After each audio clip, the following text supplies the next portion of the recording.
Ladies and gentlemen, Paul Leslie presents. And now your host, Paul Leslie.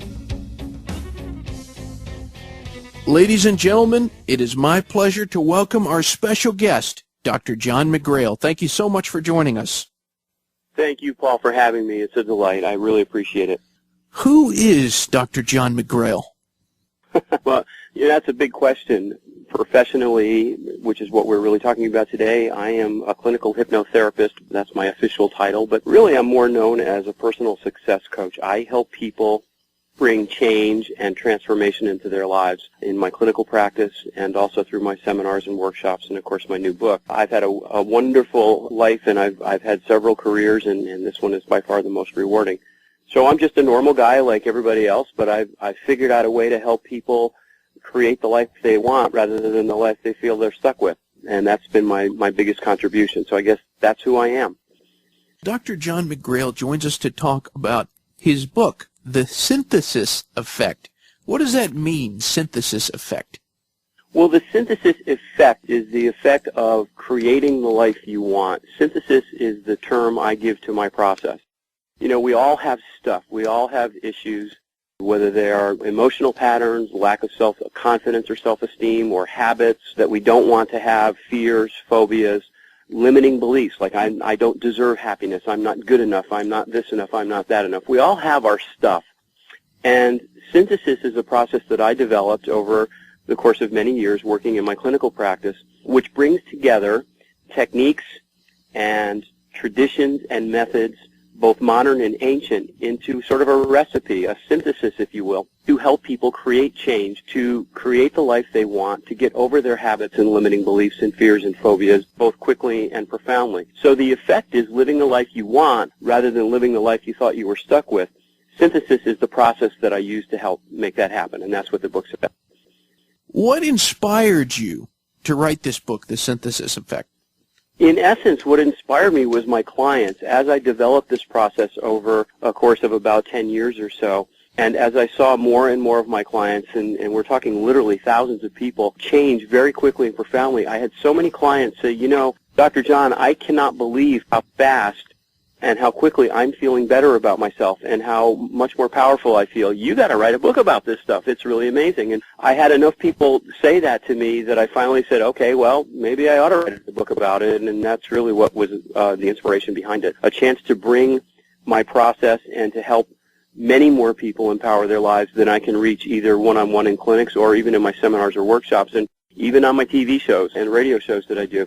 So that was the inspiration behind it. It was really my clients.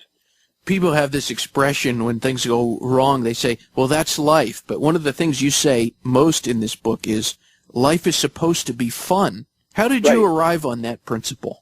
That's rule number one in the McGrail method of synthesis, is that life is supposed to be fun. And truly, the way I arrived at it was to go through my own transition. Like so many of our listeners and so many people, as I said, we all have our stuff. And at an earlier time of my life, I had some pretty big issues. I was not a happy camper. I was an addicted smoker. I was a super type A personality, very intense and very stressed out and very insecure. And I went through my own transition to create the life that I'm living today, a life that I really, really love, and realized that, it's not about suffering. It's not about having to deal with these things that make us feel broken.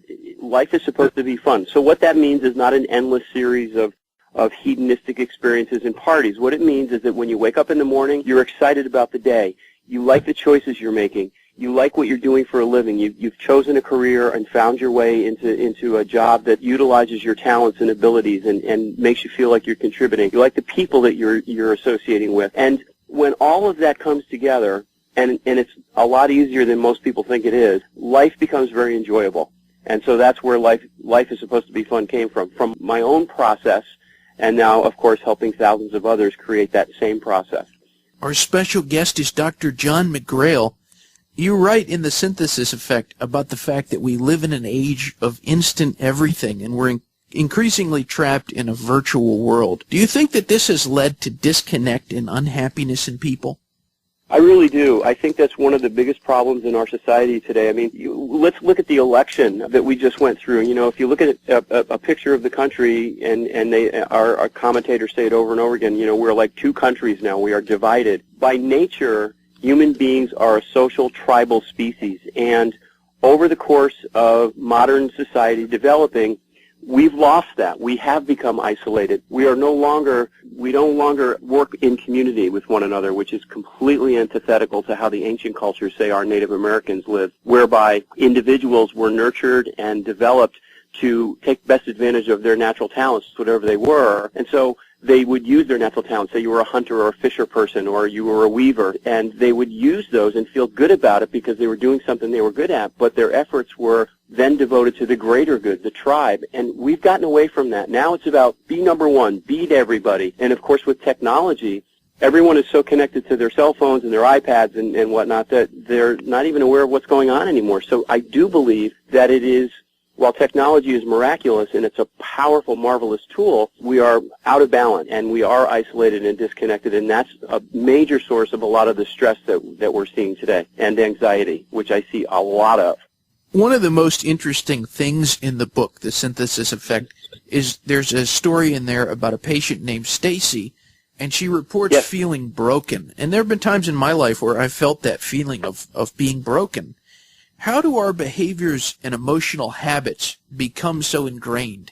That feeling of being broken, as I said, we all have our stuff, and it's really a very interesting process. It takes place in early childhood, but basically when we're born, we are pretty much open slates, and we have both a conscious part of our mind and the subconscious part of our mind, and the two parts of the mind are intended to work together. The subconscious part of the mind is very much like a computer. It is very much like the hard drive of a computer. When we are born, it is pretty much empty.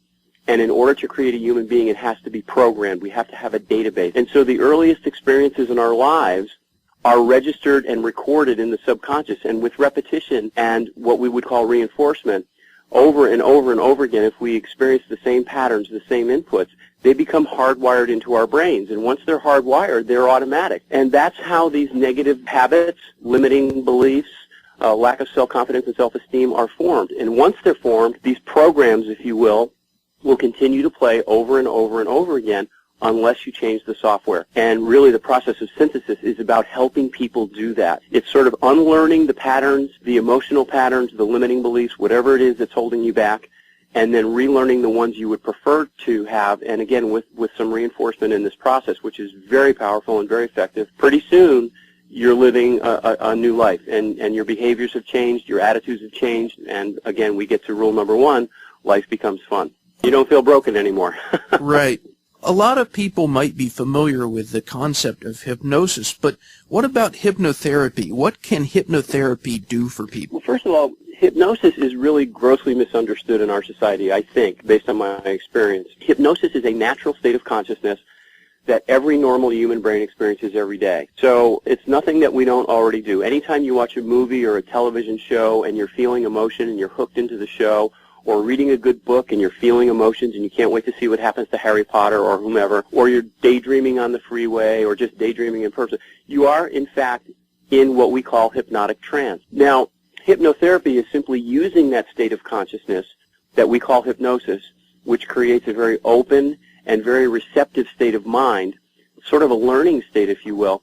Hypnotherapy is using that state of consciousness as a tool to help the mind, as I mentioned in our last question, unlearn the patterns, the habits, the emotions, the fears and phobias, whatever it is that's holding you back, and then reteaching the subconscious mind the new patterns, the new habit, and the empowered feeling that you want. And that's why hypnosis is a very powerful tool, because it creates that and it accelerates the process. It bypasses the conscious doubting mind, and it talks directly to the subconscious computer, which cannot tell the difference between reality and illusion. That's what allows us to watch a movie and feel emotion, because the subconscious can't tell the difference. And when we're in hypnosis, the subconscious takes over. So in essence, hypnotherapy is a method that we believe allows us to communicate directly with the subconscious computer to unprogram the habits and patterns we don't want and then reprogram it with those that we do. And it works really, really well when applied by somebody that knows what they're doing. What is the best thing about being John McGrail?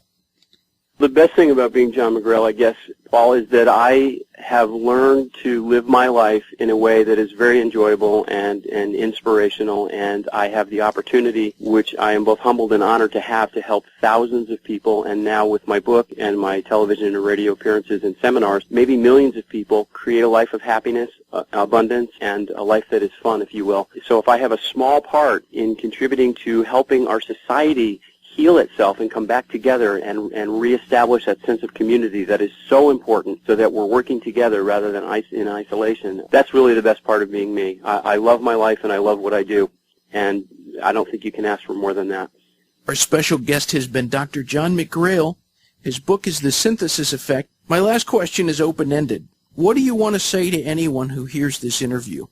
Well, I would say this, if you haven't gotten the message already, and we do need to hear this over and over again, for those of you out there who are listening, who feel broken, who have an issue, something that you think you're stuck with, you're not stuck with it. You can change it. You have everything you need inside you to make those changes. You might need a little bit of assistance. Maybe this book, The Synthesis Effect, can give you that assistance, but you have the ability, I promise you. Life is supposed to be fun and enjoyable. That doesn't mean perfect, but it's doable. So, sure, go try my book, The Synthesis Effect, or visit my website, drjohnmcgrail.com. Get the help you need, because most of us need a little bit of help, but you can make your life what you want it to be. I promise you it's doable, and I've got thousands of folks that have made that happen too. So I'm not talking from anything but experience, and I thank you all for listening. Thank you so much. It's been a pleasure to speak to you.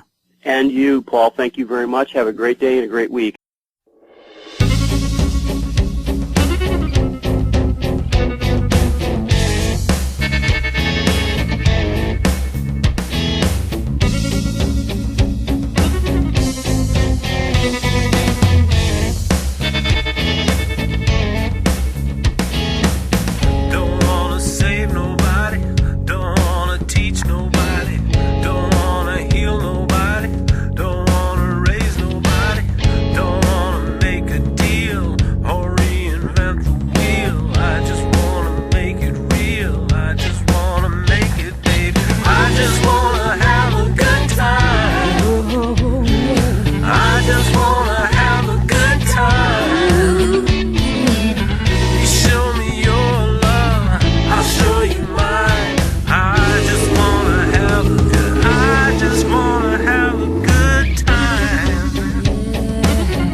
Don't